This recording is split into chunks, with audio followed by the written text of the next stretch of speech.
السلام علیکم ورحمۃ اللہ وبرکاتہ۔ بسم اللہ الرحمن الرحیم۔ واعتصموا بحبل اللہ جمیعا ولا تفرقوا۔ ناظرین، جیسا کہ آپ نے معاشرے کے اندر دیکھا ہوگا کہ اللہ پاک نے انسان کو تو بڑا خوبصورت بنایا ہے، اور حتیٰ کہ نبی پاک صلی اللہ علیہ وسلم نے فرمایا ہے کہ اگر میرے امتی کو ذرہ برابر کانٹا لگ جائے، اللہ پاک اس کے بدلے بھی گناہ معاف کر دیتے ہیں۔ اور آپ نے معاشرے کے اندر بڑے بڑے ایسے لوگ دیکھے ہوں گے جو ننگے پاؤں بھی چلتے ہیں اور کیا کچھ اپنے آپ پہ کرتے ہیں۔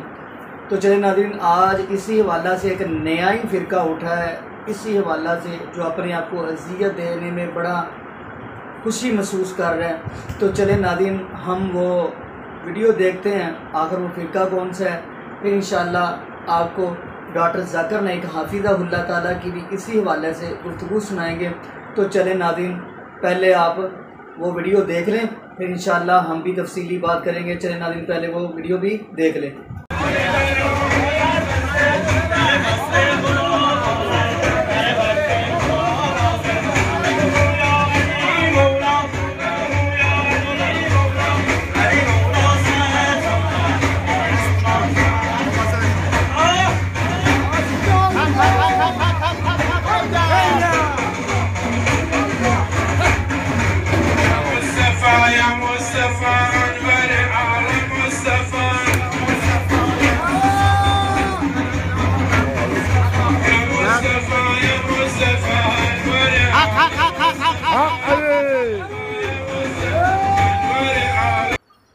جی ناظرین، آپ نے یہ ویڈیو دیکھی تو دیکھیے کتنا اپنی جان پہ ظلم کر رہے ہیں، تو کیا کچھ کر رہے ہیں۔ حالانکہ نبی پاک صلی اللہ علیہ وسلم نے ان چیزوں سے سختی سے منع فرمایا۔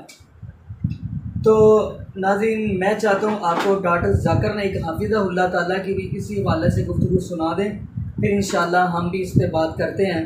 تو چلیں ناظرین، ڈاکٹر ذاکر نائک حافظہ اللہ تعالیٰ کی گفتگو سنتے ہیں، آخر انہوں نے کیا جواب دیا ہے، پھر انشاءاللہ ہم بات کرتے ہیں۔ چلیں ناظرین، آپ وہ بھی ویڈیو بھی دیکھ لیں۔ I am Joseph Fernandez, working in a call center. میرا سوال آپ سے یہ ہے کہ مجھے کئی دوست ملے جن میں سے کچھ سیاہ ہے اور کچھ سنی۔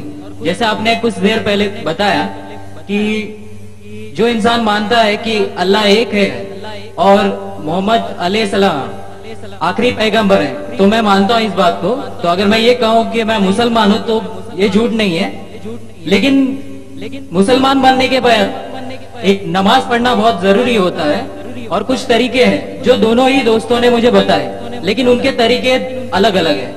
تو مجھے یہ سمجھ میں نہیں آیا کہ کس کا طریقہ میں اپناؤں، کیونکہ دونوں ہی اپنے طریقوں کو صحیح سمجھتے ہیں۔ بھائی صاحب نے سوال کیا کہ اگر اللہ ایک ہے اس میں ماننا ہے اور محمد صلی اللہ علیہ وسلم پیغمبر ہے تو میں مانتا ہوں، تو اس طریقے سے مسلمان ہوں میں۔ لیکن میرے دو دوست، ایک شیعہ ایک سنی، اور مسلمان بننے کے لیے نماز پڑھنا ضروری ہے، تو کس طریقے سے نماز پڑھوں؟ بھائی صاحب، آپ کہتے ہیں کہ اللہ ایک ہے، آپ مانتے ہیں کہ اللہ کے پیغمبر محمد صلی اللہ علیہ وسلم آخری پیغمبر ہے، تو آپ نے کہا کہ کس طریقے سے نماز پڑھوں؟ یہ شیعہ سنی جو آپ نے پوچھا، آپ جب قرآن پڑھیں گے، قرآن میں نہ شیعہ ہے نہ سنی ہے، قرآن میں نہ شیعہ ہے نہ سنی ہے۔ قرآن شریف میں کہا گیا ہے سورہ عمران میں، سورہ نمبر 3 آیت نمبر 103 میں، وَاعْتَصِمُوا بِحَبْلِ اللَّهِ جَمِيعًا وَلَا تَفَرَّقُوا، کہ آپ آپس میں اکٹھا ہو کے اللہ کی رسی کو مضبوطی سے پکڑو۔ اللہ کی رسی ہے قرآن اور صحیح حدیث۔ تو آپ دیکھیے قرآن میں کیا لکھا ہے اور اللہ کے رسول کے صحیح حدیث میں کیا لکھا ہے۔ تو جو بھی آپ سے کچھ کہتا ہے، اگر قرآن اور صحیح حدیث کے مطابق ہے، آپ اس کی بات مانو۔ جو ذاکر کہتا ہے وہ بھی کچھ اہم نہیں اسلام میں، ذاکر اسلام میں زیرو ہے۔ جو ذاکر کہتا ہے وہ بات ماننا ضروری نہیں، لیکن جب میں قرآن کا حوالہ دیا تو آپ کو قرآن کی بات ماننا فرض ہے، جب میں صحیح حدیث کا حوالہ دیا تو آپ کو صحیح حدیث کی بات ماننا ضروری ہے۔ تو اسی لیے کوئی بھی شخص کچھ کہتا ہے، اگر اختلاف ہے اس میں تو پھر سے رجوع ہو جاؤ قرآن اور حدیث کے پاس، کیونکہ قرآن میں لکھا ہے سورہ نساء میں سورہ نمبر 4 آیت نمبر 59 میں،